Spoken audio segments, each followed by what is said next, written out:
This episode is sponsored by Amy Wangard. The Amy Wangard Group is proud to serve Northeast Ohio and all YSU alumni. Ranked 15th out of more than 10,000 realtors across 27 counties, Amy and her team deliver trusted, professional real estate advice for your most significant investment. Through exclusive programs designed to simplify buying and selling, they offer solutions you won't find anywhere else, helping clients move confidently at every step.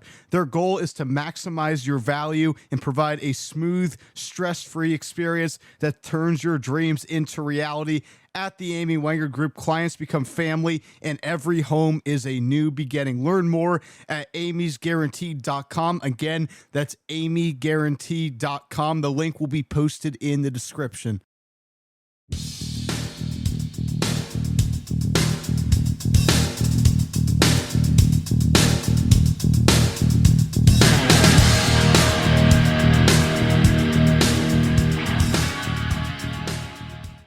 All right, welcome in, ladies and gentlemen, to another episode of the Penguin Nation Fans Podcast. As always, I am your host, Gino Leone. You can follow me on Twitter and Instagram at YTown Nation. And don't forget to check out my written work over on Redshirt Sports. Today, I will be bringing to you guys a recap of the red-white spring game where the defense prevailed in a great game. The defense took the spring game 29-23, but the real story that came from the spring game, from what I gathered being there in person, watching this game, is that this roster looks deeper and more complete across the board. I thought a lot of different guys at a lot of different positions showed promise. And I feel like Youngstown State is building something special heading into 2026. I don't want to jump the gun yet, but this is one of the more talented teams we have seen in Youngstown in quite some time, probably since 2016, certainly under Doug Phillips. This looks like to be one of the more dominant teams we have had in such a long time. And there were a lot of questions coming into this spring game, right? I had questions about the receiver room. Did we bring in the right guys there at wide receiver? I had questions about the secondary. What would the defense sort of look like with Ryan Remedios as the new defensive coordinator? Most of those questions got answered. I got a lot of answers from that spring game, and I'm really excited to share my thoughts. Shout out to my guy, Mark Quigley, on Instagram for requesting a spring game recap.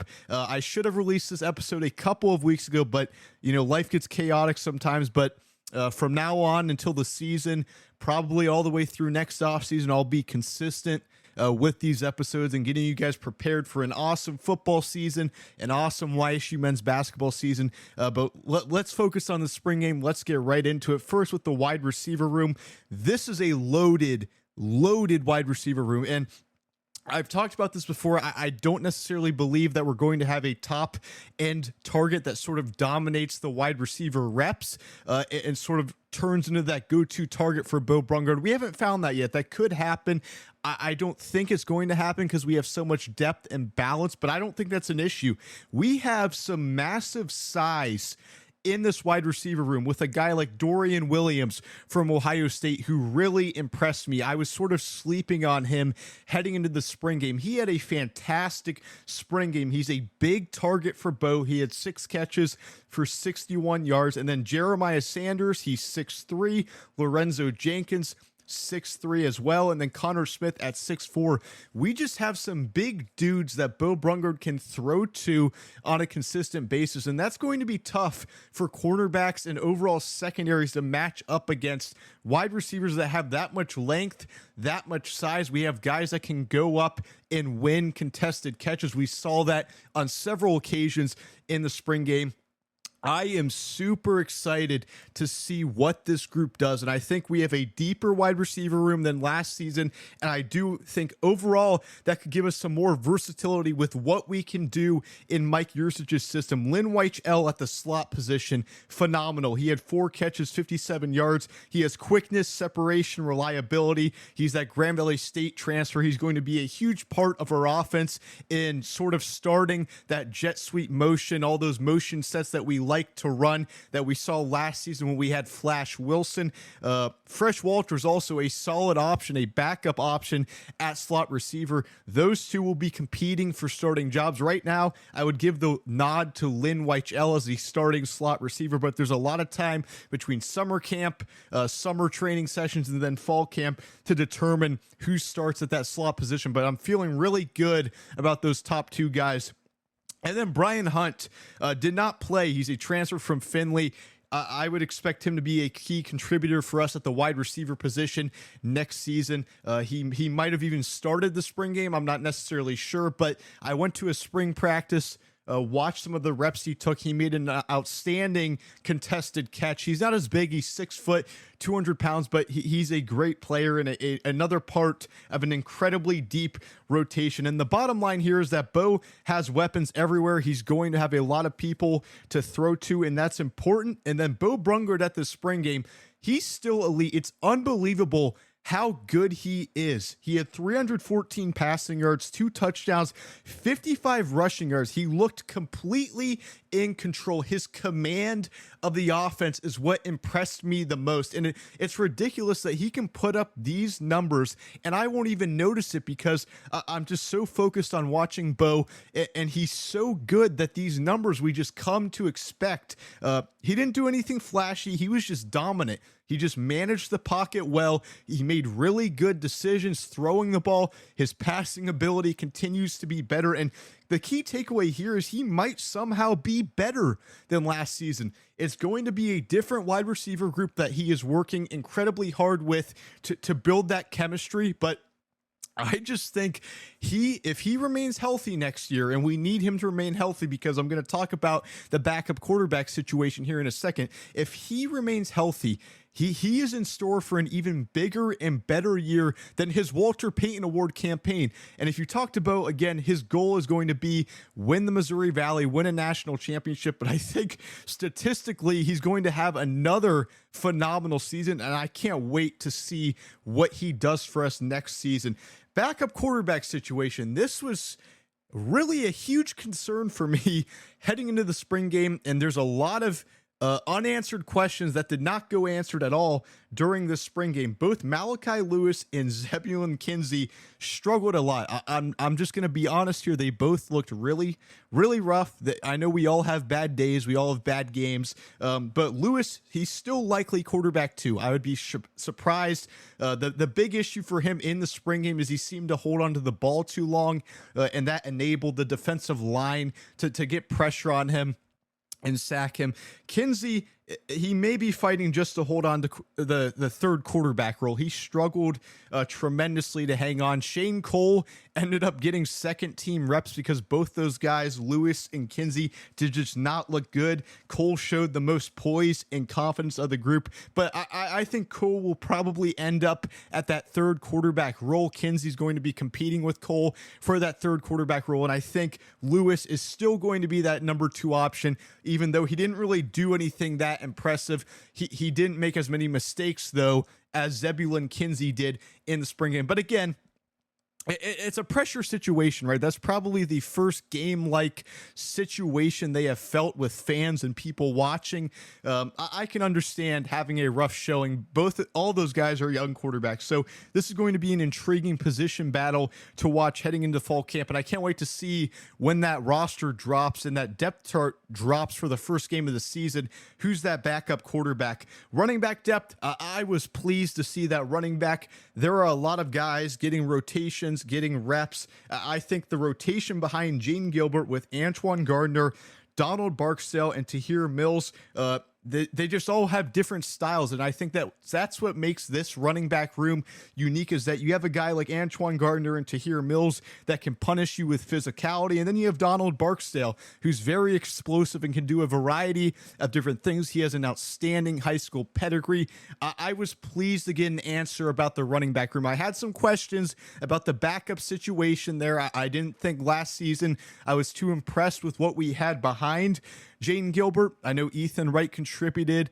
He was okay. I would like to see some more depth and versatility being built into the running back room, and I thought we found some good balance and not just some one-dimensional backs, which is important in a Mike Yurcich offense. I talk about it all the time. You need guys that can catch out of the backfield. You need contrasting styles. You need guys that can pass block. I think all those guys can do that. That's important. Tight end room, another group I was really pleased with. There is a lot of depth here. Austin Bray, Alex McDonald, those are our top two options. I'm sort of intrigued to see who ends up being the starter come fall camp. It was sort of a mix of reps between those two. Michael Manna was injured. He did not play, but Max Welter and Alex Reese, two very young players, have some massive frames, some big size. They look like they could crack the rotation next season, and we're going to have a lot of depth at tight end. And what I like, again, I've talked about this before, a lot of these guys can contribute in a variety of different ways. They can block very well. We have some very good pass catching threats here. So offensively, I'm pleased, even though they did not win this spring game, because the second team defense and the third team defense specifically really controlled this game. But first team offense overall, I was pleased with what I saw, and I think we have a lot of depth at a lot of different positions. The offensive line also looks solid, as we've come to know under Doug Phillips here. So let's flip it over now to the defense and talk about Ryan Remedios, the new defensive coordinator. He's going to utilize that 3-4 scheme. And what I like a lot about the scheme that he is going to run is that it's unpredictable. It creates matchup problems. It gives us some advantages. And the thing that really stood out, it wasn't the scheme, even though that was impressive. I think it's going to be a nightmare for teams to match up against us. The thing that impressed me the most is that the discipline was there on defense. There were no offside penalties. There were big improvements from last season's costly mistakes. I felt like last season we had a lot of penalties that we didn't really need to commit. There was a lot of unsportsmanlike penalties. There were a lot of penalties like offside penalties that if we limit those and we have an overall more disciplined unit that's playing together, that they're using the right technique to make tackles, I feel like that cost us a lot last season. If we had that, we probably improve a lot on defense. Remedios clearly knows what he is doing in terms of laying a foundation. I'm really excited to see all the little intricacies he puts into this 3-4 scheme with probably better athletes at YSU compared to Mercyhurst. I just think it's so hard to know if we're going to blitz, if we're going to drop into a 4-2-5 formation, if we're going to drop into a 4-3 formation. He just gives his players a lot of freedom. He's really going to try to improve the secondary, and I just feel like this felt like a much improved unit, a more controlled assignment sound unit, and there's a lot of depth that is being built under Remedios. So I think we made the right hire there at defensive coordinator. In the secondary, I would expect this unit to improve with scheme and the transfer additions. I thought Darvin's Tunis and Dev Holman looked like potential starting corners. I would honestly be surprised if they don't start. I think Darvin's Tunis is one of the biggest steals of the FCS transfer portal cycle. To get him out of a Division II program like Shippensburg, he appears to be very good at covering one-on-one on an island. He held up well against some bigger targets like Lorenzo Jenkins, and Dev Holman had just an outstanding campaign at Butler last season. We all know what the ceiling is for him. I think it's still too early. There's still some time for things to decide. Jordan Rudolph didn't play, so we don't know where he sort of factors into this race, but I would really be surprised if both of these guys do not start in the fall. And then safety, there's a lot of questions about safety still. Stanley Klein, the transfer from Cincinnati, and Cam Smith, the transfer from Iowa State, got the starting jobs this spring, but Josiah Williams-West and Weston Sturzinger were both out with injuries. You figure that's going to impact what the safety rotation looks like. I think Cam Smith is probably a lock to start at safety, but Stanley Klein, I'm not so sure. I like the depth that Stanley Klein brings. It wouldn't surprise me if he starts at all. His speed gives him a lot of things that he can do. We can use him in a lot of different formations, a lot of different packages, which I like about Stanley Klein. But Josiah Williams-West and Weston Scherzinger are both very physically built, and it might be tough to overlook that athleticism and the physicality that both of those guys can bring in attacking downhill and making tackles in the box. Front seven on defense, just ridiculous depth, insane depth here, even without key injured pieces. The unit looked very strong. We were missing multiple D-line contributors. We were missing starting linebacker Karsten Marshall, but Stephen Henderson, Danny Natoli, the transfer from Akron, and then Lamonte Chambers all looked impressive at linebacker. And it might be crazy to say this right now, but I think at linebacker, we might have built a stronger rotation than what we had last season. I talked about last season, we had Preston Zandier, Grain Rollins, and then Karsten Marshall, that big three rotation. With these guys like Henderson, Natoli, Chambers, we might have 5 guys that you could feel good about rotating in and sort of taking reps. I also like how we utilized Solomon Farrell in that outside linebacker defensive end role that we sort of see being utilized with Mike Wells. I just think this looks like a deeper, more disciplined, more balanced YSU defense and a more disciplined and overall team. I thought offense, they had weapons everywhere. Defense looks so much more structured. Guys are doing their assignments. They're doing what they're supposed to be. The biggest questions heading into the fall will be backup quarterback consistency. You know, what happens if Beau Brungard goes down? You need to have somebody that is there that if in the case of a terrible situation, we can throw them in and feel good about what we're doing offensively at the quarterback position. Finalizing the secondary is going to be big. There's going to be a lot of transfers that are going to get starting reps. Rayleigh Collins at that Sam position. I already talked about the cornerbacks, the new safeties.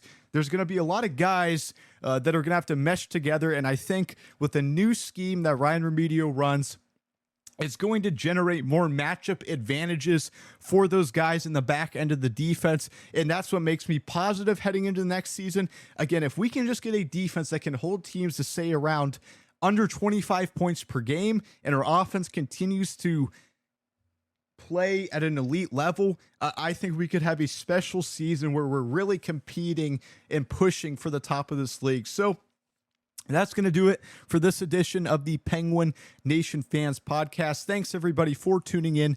Make sure to leave the show a 5-star review and continue to support the podcast on social media. For now, I'm Gina Leone, and as always, go Gwins.